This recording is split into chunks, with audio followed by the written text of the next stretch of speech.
Narito ang latest update natin sa paborito niyong tambalang Francine Diaz at Seth Fedelin.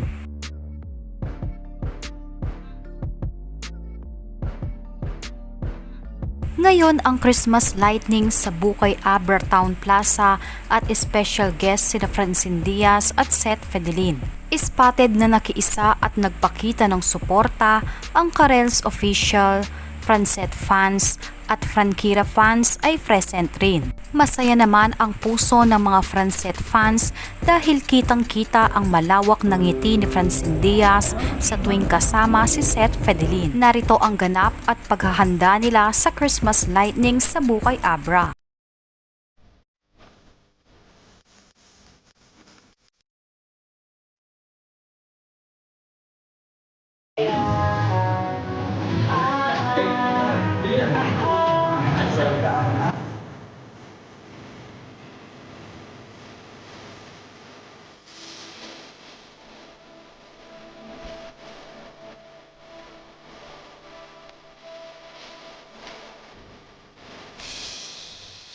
Samantala may sinot kahapon na bagong vlog ang Golden Girl at ayon sa kanya makeup artist na napakarami raw ganap ngayon ni Francine Diaz.